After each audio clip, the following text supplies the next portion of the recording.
Ladies and gents, this is episode 160 of the Relaxed Running Podcast. I'm your host, Tyson Popplestone. Thanks for being here. Man, we're celebrating 3 years of this podcast today. The time's gone fast. 160 episodes. That's a lot of talking. So I really appreciate not only the guests, but all the support from you guys. And as always, I'm really open to hearing who you'd like to hear from, who you might like to hear from again. So if you haven't let me know, please jump over on Instagram or on the website and just, hey, let us know who you'd like me to reach out to. Or if you've got any connections of people that you think might be a good guest on the show, please let me know. Also excited, before we get into it today, to let you know that just this week I've launched our ready-made training programs over at Relaxed Running. So regardless of what level athlete you are, how new to the sport or how old to the sport, we've got ready-made training programs for the marathon, beginner, intermediate, advanced. Same for half marathon, 10K, and the 5K programs are almost ready. I'm just doing the final touches and edits on those at the moment.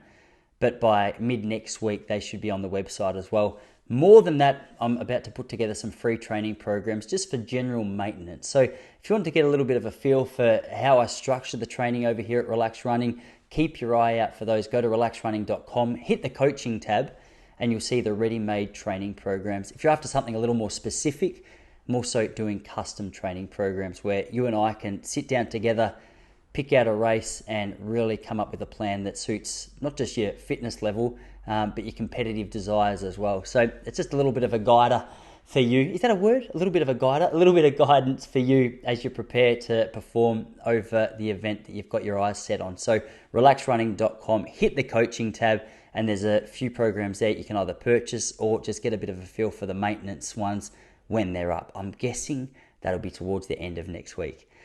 But for today on the show, for the very first time, we've got the world trail running champion. Lucky to have this man, Mr. Adam Peterman. He recently took home the world 80K trail running champs in Thailand, I think it was. And man, the guy put an absolute clinic. He's a machine on the trails. It's really inspiring to just watch the progress of him. Watch how much he's just taken the sport by the scruff of the neck, and he's taken it to new levels. Like any ultra endurance style run, I'm fascinated to learn about the training, about the hydration, about the food, about the recovery. There's so much that goes into a performance over these distances, and this episode doesn't let us down. He's a really clear speaker. He's very open. He's very honest.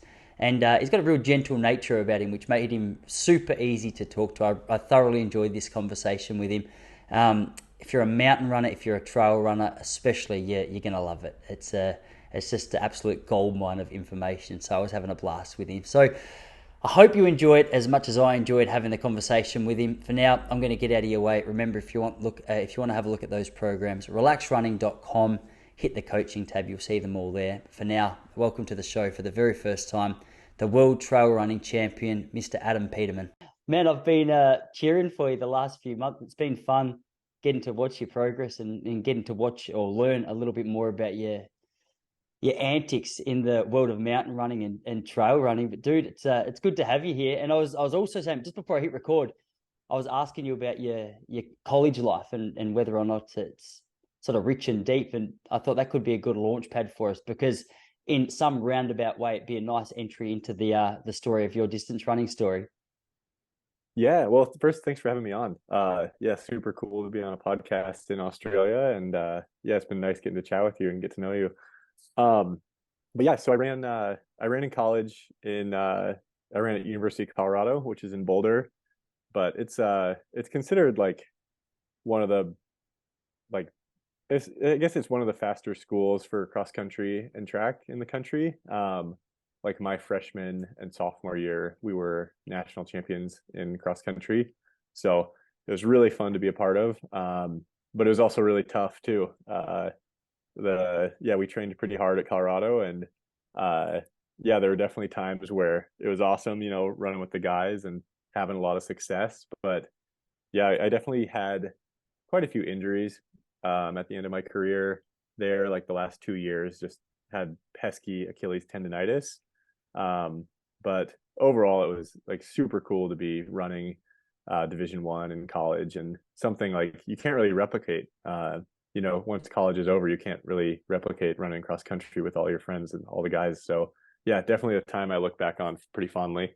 Especially here in Australia. It's so funny. The college scene is the best scene for distance runners to be a part of in the States. Because over here, I think if you get involved in cross country running, then you go to university. There's four other people who are interested in what you do, and zero of them are girls.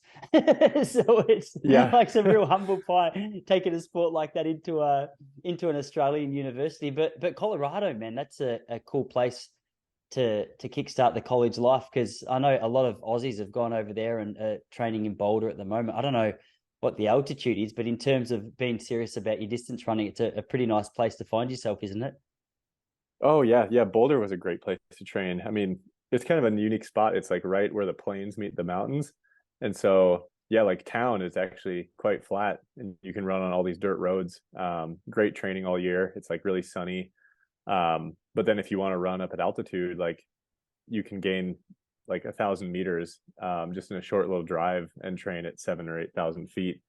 But yeah, it's a great place to train, great place to run, bike. Yeah, a lot of really, really good athletes train there year round.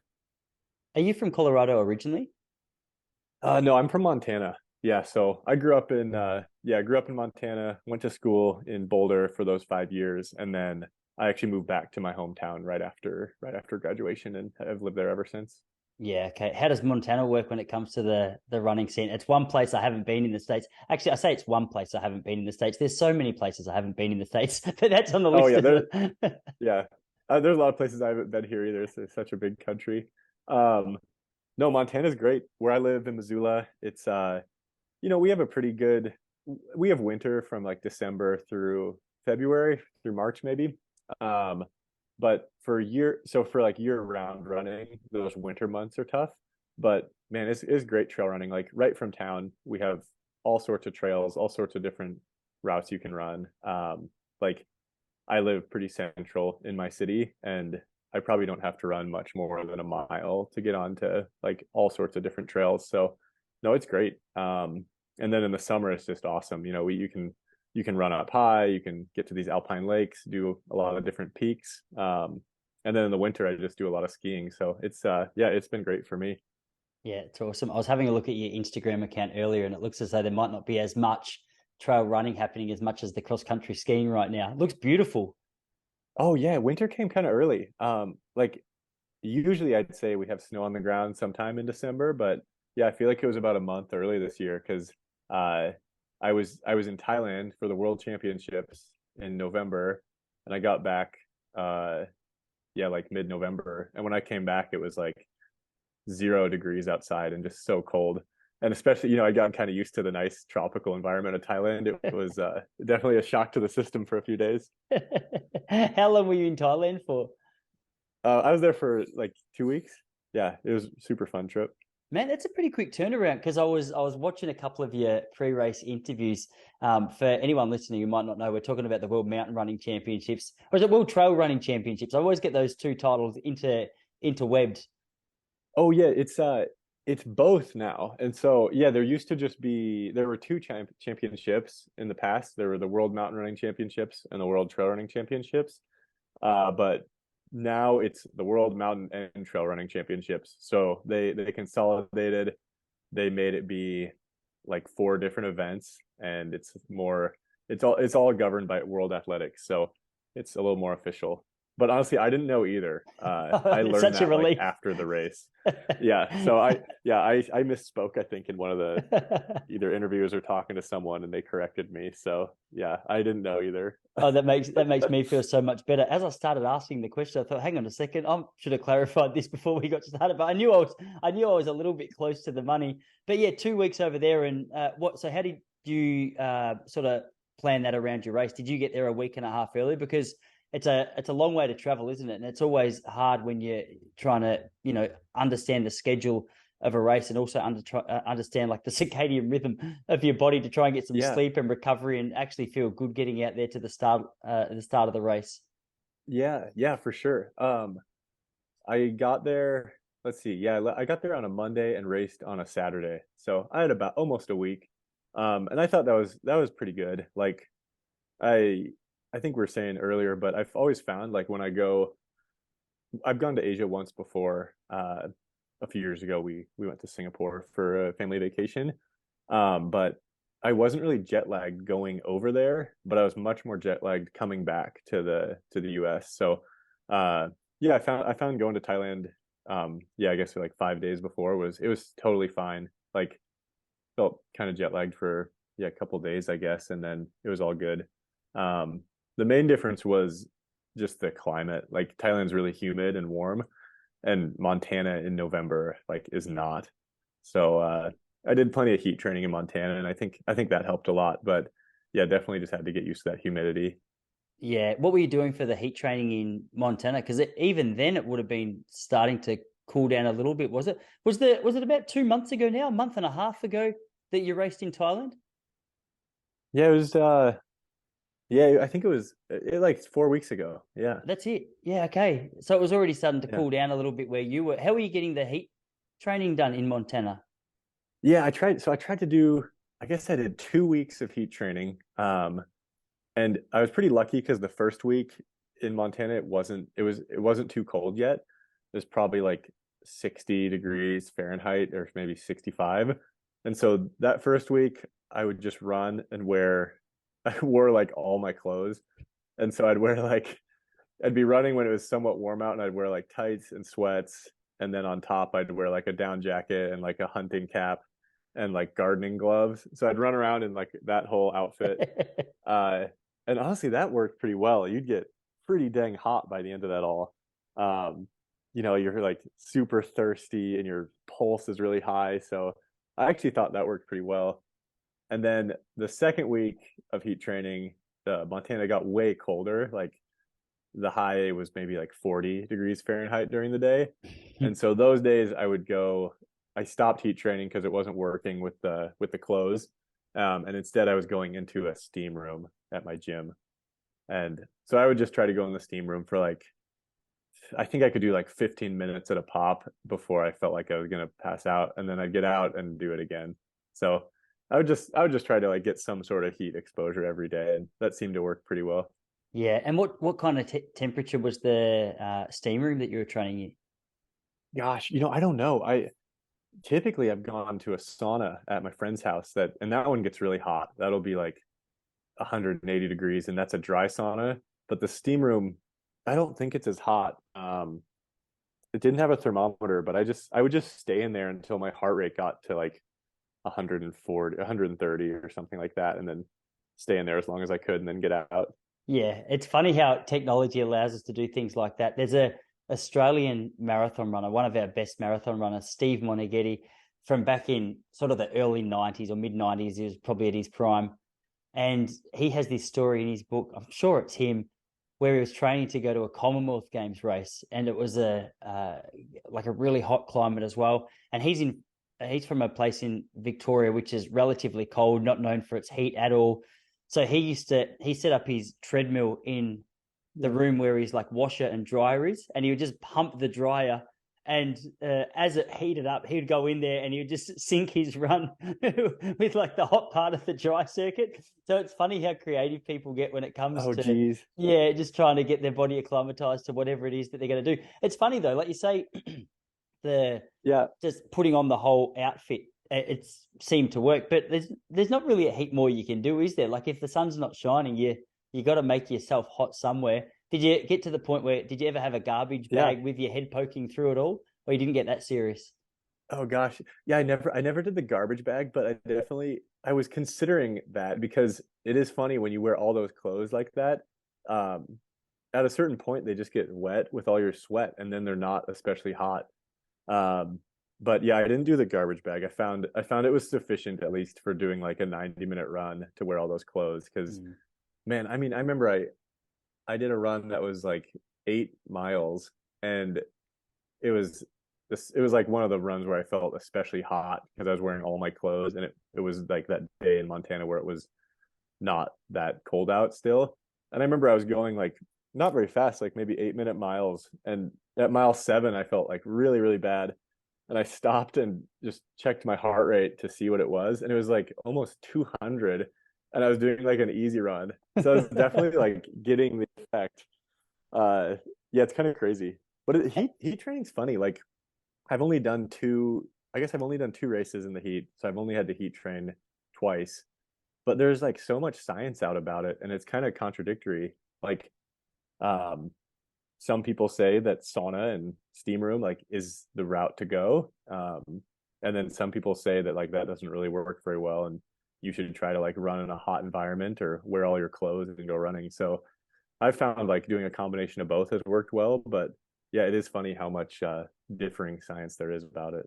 It's interesting. This is a conversation I have a lot with the athletes that I coach because there's no substitute for just self-experimentation, is there? Like obviously you can have your markers and you can get a bit of an idea of what might work and what definitely is not going to work. But then it is incredible just how certain things are horrific for some people. Like gels, for example, some people seem to thrive on them.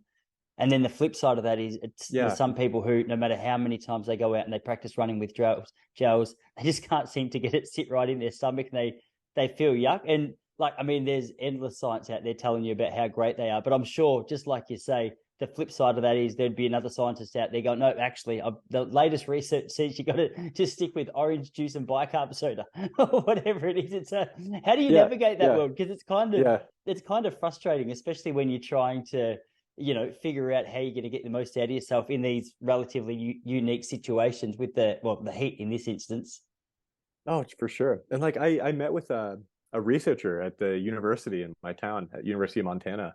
And he's done like studies on people who are running at Western States and the Ironman and like specific heat studies. And he told me he's like, dude, like passive heat training, and so passive being like you're in the sauna, like not being active in the heat. He was like, passive heat training doesn't work very well. Like you need to run either wearing a bunch of clothes or like go down to Arizona and train in the heat. And I remember like the first day I was heat training for the Thailand race, I posted a photo on my Instagram story, running in like all my clothes and my beanie and everything.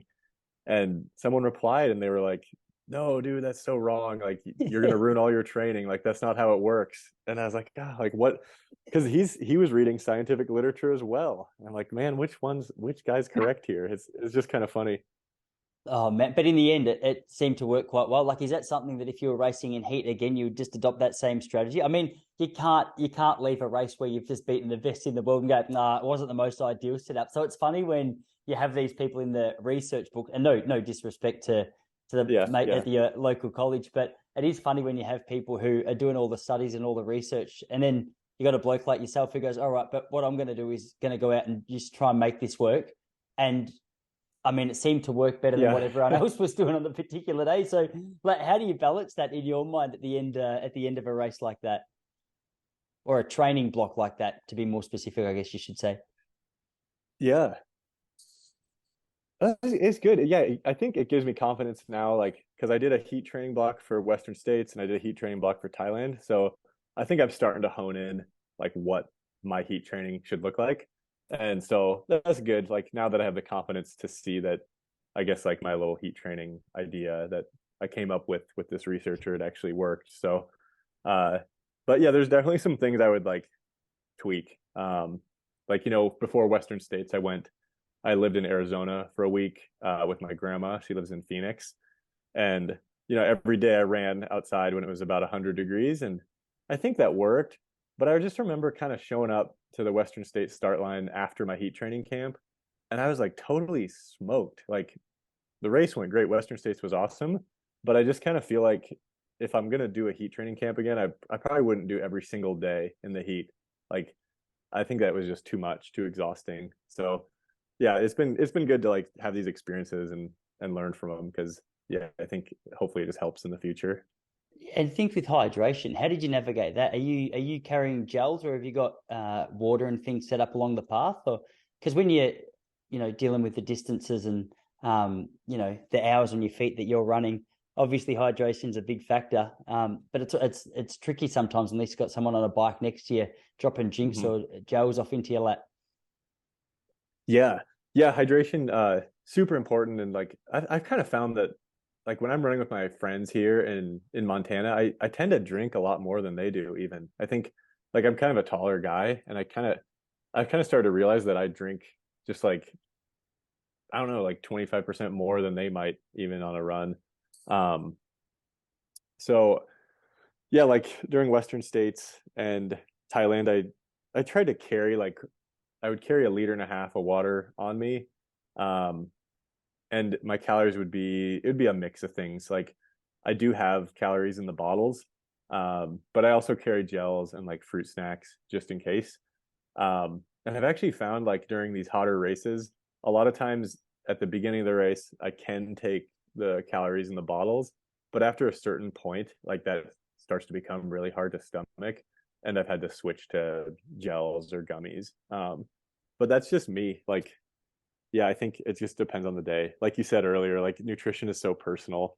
Um, but that's kind of been my experiences. Yeah, the bottles go sour after a couple hours, and I move to gels.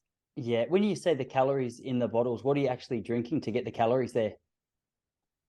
I use Scratch Super Fuel. And so like if you use that full strength, it'll have 400 calories per bottle. But you can totally have it be less. I have it be a little less when it's hot, but if it's not hot out, I can do 400.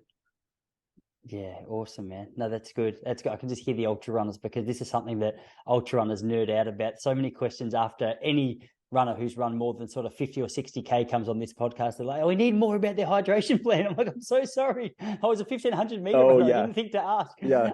Yeah, no, awesome, man. That's really good. So I'm Oh sure yeah, it is so different. Yeah. it's interesting though. No, Oh, it is so different. Like oh sorry, go ahead, go no, ahead. man, no, you go. I think I was about to ask you what you were leading in to say.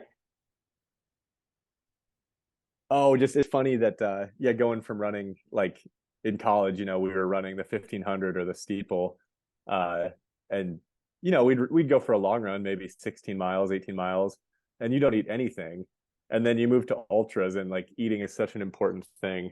Yeah, it's just funny how different it is, the two sports really. Yeah. What was it that made you make the move from the track and field to even the cross country world into the much longer stuff? Yeah, I had a few influencers, like not influencers, but I had a lot of influence actually when I was in high school. My my assistant coach in high school was a professional ultra runner, a really well known. Mike Foot is his name, but he's finished top five at UTMB two times, um, and that was while I was in high school, and so I think that had a big influence on me. Just having this like great guy who was my assistant coach, like really looked up to him, uh, just see he led this really cool life. And it was running, but it was kind of a different style of running that was just a lot different than like what we were doing in high school. So I think that was kind of the first thing that got ultra running on my mind. But then in college, uh, we didn't follow ultra running at all. Like it just wasn't really on my radar. And uh, yeah, but after college, I had quite a few injuries at the end of my college career. I'd say I finished college feeling pretty burnt out on the sport and pretty unsure like what my relationship with running would look like if I would even run like post collegiately. Um, so I moved back to Montana. That's where I'm from after being in Boulder for 5 years. And fortunately, I actually started coaching at the same high school that I went to growing up. And so that actually like got me back into running again. I started running with the kids. Like it was really, really a good introduction for me to like just start running again and like remember why I got into it in the first place. Um, but man, like the community we live in Montana here, like the access to trails is just so great that even even with me just running a little bit with the Hellgate team, that's the high school I went to, it's called Hellgate. Just a little bit of running with the Hellgate team and maybe making some new friends around town. Like trail runs and ultra running was kind of like what everyone did. Um, so I think I just kind of fell into it just by the people I was surrounded by. I never thought like that first year after college. My ambition was to never like be a professional ultra runner. I just was, yeah, running trails and just enjoying it again. So it's yeah, kind of funny that it led to this, but initially that was never the plan. Yeah, man. Is it a pretty sort of universal story in the ultra running scene that a lot of the athletes you're running against have the same sort of foundations? Like they started off at the shorter distances and just found themselves out there on the trails? Yeah, I think it's I feel like it's headed that way. Like it seems like more of like the American trail runners that I interact with, most of them ran in college. Where I think 10 years ago that probably wasn't the case. So it's cool. I think like some really good athletes now are choosing the trails over just like maybe staying on the roads. But it's definitely a mixed bag. Like the guy I mentioned before, Mike Foote, uh, great ultra runner, great performances at UTMB. He didn't run at all in high school or college. Like he just started running after college to like just for fitness, for recreation. He almost came at it from a background of like doing big hikes and just being like an outdoorsy guy. So it is cool in trail how you have that mixed bag. Or you have other guys who came into it, like one guy I've been racing, he was a professional triathlete before. So I think it seems like now most people have like some background in aerobic sport, like triathlon or Nordic skiing or running, but not necessarily like just all college runners. Yeah, okay. It's interesting. Yeah, probably like a Cameron Haynes approach sounds like Mike had. I don't know if you've followed much of Cam Haynes or you know who he is, but No. no, I think he's well known as a bow hunter in the States, but he's also like a Oh crazy wow. marathon, ultra marathon style runner. Like he'll go out and he's almost like I don't know if you know David Goggins, but he's almost like a David Goggins Yeah. character in Oh the yeah. sense that he just loves a challenge from what I can understand. And he's Oh, I you should love that. follow him, Yeah. man. Like he's got a really interesting, or both of them, but for this sake, for this story, Cam Haynes has got a really interesting Instagram feed, and he's pretty inspiring to see what he's capable of. I mean, I look at him with the same respect I look at a bloke like you, because he's just a guy. He's just getting out there and he's getting it done, and he's working hard and he's spending time outdoors and he's fit and he's healthy, and it kind of makes a sport like Oh, ours cool. look a little more attractive, because I don't know what your experience was in high school, but over here it was the football team that was a little more popular and a little more appealing. But you get a bloke like that on your side, you go, you know Oh, what? yeah, Hey, yeah. look who we've got on our team now. So it makes it a whole heap of Yeah. fun.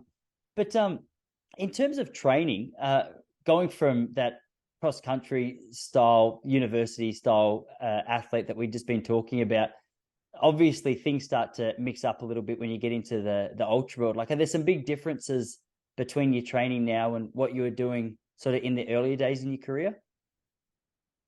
Yeah, I think so. Especially like if you compare the training I do now to the training that we did when I was running in college, yeah, it's a lot different. Um, I think right now it's like definitely less intensity, but a lot more volume.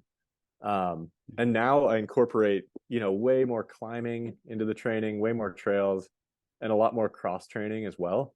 Um, and that's just worked better for me. So yeah, like typically, I guess I'll try to shoot for like between I don't know, like 16 to 20 hours of training per week when I'm going, like when I'm actually getting volume. Um, but in college, so that'll end up being like 100, little over 100 miles a week. I'll be on the bike a couple days a week, or if it's winter, I'll be skiing like quite a bit more. But in college, I think the main difference was, yeah, we would run. I wouldn't run that much, but I'd probably run like 80 to 90 miles a week. But it's so flat. It doesn't take as long. Um, and we're just running such a faster pace. We're doing workouts 2, maybe even 3 days a week. Um, sometimes even 4 days a week. So I think now just yeah, lot less intensity, more volume. But I found that has made me be like quite a bit healthier, and just like I just enjoy training like that a little bit more. Like love getting out on the bike, love skiing, love mixing it up with that kind of stuff.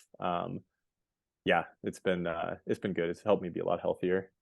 Yeah, in terms of just keeping away from injury and things like that. Yeah, I think like in college, I kept having problems with my Achilles. It was just like this chronic issue. Um, and now like it still hurts a little bit, but I think just not running in spikes and being on trail, being on like the different type of terrain has been really good for it. And then just, like if you're training in college, you're training for a race that takes like 9 minutes. Um, and that takes a lot of intensity. You're doing these track workouts that are really difficult. And I just can't, I think it'd be really hard for me now to be doing that training here in Missoula because I'd be training alone.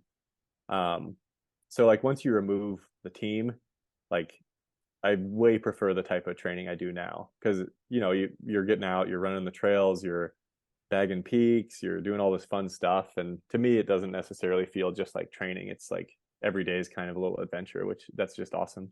That's so cool. Yeah, I was watching one of Eliud Kipchoge's documentaries on YouTube a couple of weeks ago. And it's funny because when you think about distance running, so much of it is thought about as just being an individual sport. And I guess like when it comes down to bare bone results, that's what it is. But what was awesome about this documentary was it just showed the fun that him and his teammates were having when they were in the gym or when they were out on a long run. And like you say, for him, it wasn't just or it didn't appear to be just a long run or some thing that had to be ticked off a training list. It was a real social thing, a real fun thing. And I thought, man, like that's a great approach to the sport of distance running. So you're doing a lot of running with other ultra sort of runners in your area. It's a big social thing at the same time as being a physical Yeah, training thing. yeah, totally. It's really cool. Like Missoula here, where I live, we have a pretty strong running community. Like I actually work for a company that puts on trail races around town. And it's super fun. Like there's all sorts of different people who are racing and like, yeah, just like all different sorts of people. Like some people are hiking, some people are taking it really seriously. So it's cool that we have like this running community. And then I just have so many friends around town who are like pretty, like really solid athletes. Like my girlfriend is sponsored by Hoka. Two of my great friends are also sponsored by Hoka for trail, and so there's four of us here, just all with Hoka, um, and then like several other athletes with North Face, and it's a great scene for trail runners. Kind of funny, like we don't have any professional road athletes, but for trail, it's a super solid spot to be, and I feel pretty lucky because like all these people are my close friends as well. So yeah, it's been awesome. Yeah, that's awesome. That is cool, man. Hoka seems to have taken a real liking towards the ultra endurance stuff. Is that what they're focused on? Because one of my mates here, I'm not sure if you know Dion Finocchiara. Oh no, I don't know. I don't know them. No, he's the Aussie. I think he's the 50K and 100K record holder over here. Oh wow. He's a real fun guy to follow on Strava. I actually noticed he's a follower of yours. I clicked on your Instagram Oh, profile and it Dion, came up. maybe I may have met him actually. Yeah, I wonder if you have. Like if you saw a photo of his, maybe you would. But he's a real gun athlete over here, and he was my introduction to the brand Hoka as well. Because Hoka, am I saying it right? Hoka. Yeah, yeah, Hoka. Yeah, Yeah. I haven't said it enough. So just as I was saying it, then I'm like, I'm pretty sure I've stuffed this up as well. Yeah, Hoka, he was my introduction to it, and man, he's running around him in them everywhere. And I thought, okay, for them to be on board with him, they've got to have something serious to do with the real world of long stuff. No, it's pretty cool. Like so I've been with Hoka 2 years. Um, but it just really seems like they really care about trail running and ultra running. Um, like they just became the title sponsor of UTMB, like the big race in France that happens every summer. Um, yeah, and it just seems like they're sponsoring like some of the best athletes around and like really leaning into it. So yeah, I feel pretty lucky to be with that company with how heavily they're investing in trail. And I think I actually did meet Dion now that you mention it. I think there was an event that Hoka put on uh for the 100K world record to be broken. It was called the Project Carbon X 2. It was the Yes. second rendition of it. And I was a pacer there, and I think Dion was there as well. It sounds like the kind of event he would be at, to be honest. It probably was there. I'll have to scroll through his Instagram page and see if he rocked up there himself. But he's a gun man. Like if you want someone fun to follow on Strava, check him out because some of the runs that he puts out there, you go, oh my gosh, like the guy's insane. And I say that with nothing Oh, but that's love in my cool. the best kind of insane. Yeah, yeah. Yeah, I bet he was there. I'll have to check him out. So what's coming up next for you, man? You're in recovery mode a little bit now, and then what do you got your sights set on? Yeah, it's yeah, I'm kind of in the off season now, which is cool. It's cool to have an off season coming from like college running, which was just like all year round. But yeah, I'll be doing kind of a mix of just skiing and running through the winter. Um, just I don't do many serious ski races. I just kind of do it for fun. But yeah, the plan is I'll be back at Western States in June next year.